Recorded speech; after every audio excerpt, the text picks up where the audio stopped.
Les taxis-minibus au Kenya, connus sous le nom de Matatus, sont un phénomène culturel du pays.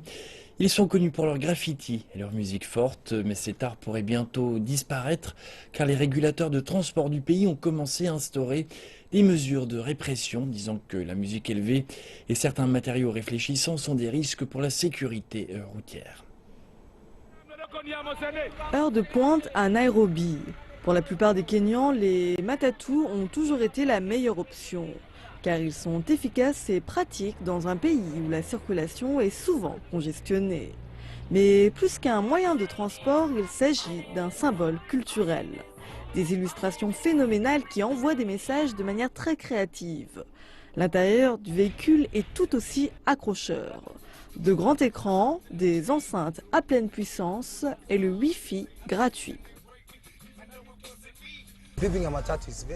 Le craft et la customisation d'un matatou sont très importants dans cette industrie.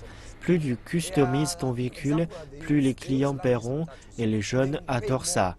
Et un jour, tu veux te faire plein d'argent si ton matatou est super customisé.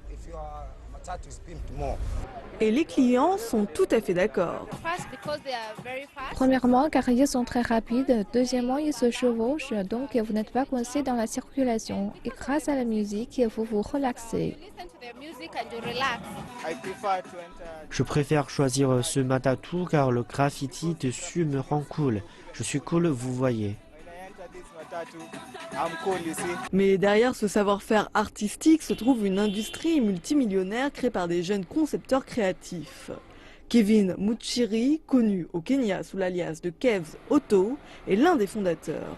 Il est dans cette industrie depuis 5 ans.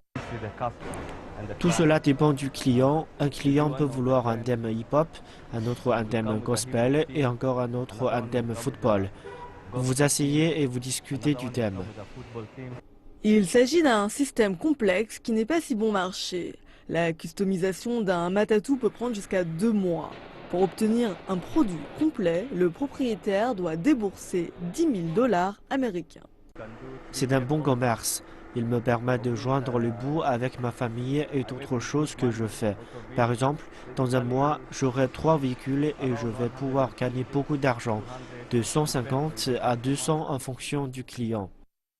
Kevin gagne approximativement de 1500 à 2000 $ américains par mois, ce qui n'est pas mal pour un pays avec un fort taux de chômage. Ricky Choda est le directeur de cette industrie. Nous employons près de 200 personnes dans les départements des sièges, des coussins, des fenêtres et des cadres.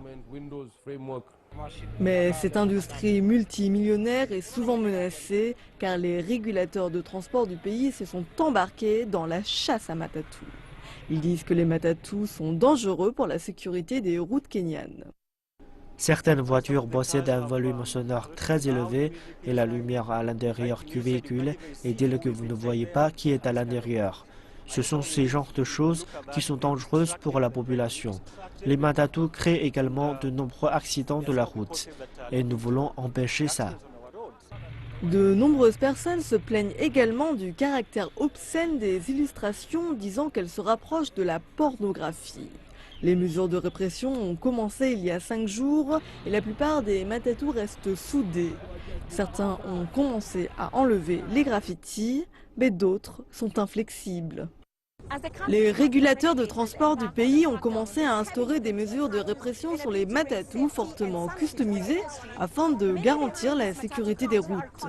Les personnes qui se définissent par la culture du matatou cherchent un compromis pour maintenir la sécurité des routes tout en protégeant l'industrie créative afin de continuer à créer du talent et à fournir de nombreux emplois, si nécessaire, aux jeunes Kenyans. C'est mon commerce. Je ne vois rien d'obscène ni d'illégal sur ce véhicule. Je ne comprends pas pourquoi ils nous demandent d'enlever les graffitis alors que nous essayons de sauver la culture matatou. C'est mon principal combat. Mais l'autorité nationale de transport et de sécurité ne recule pas et 500 000 emplois sont en jeu.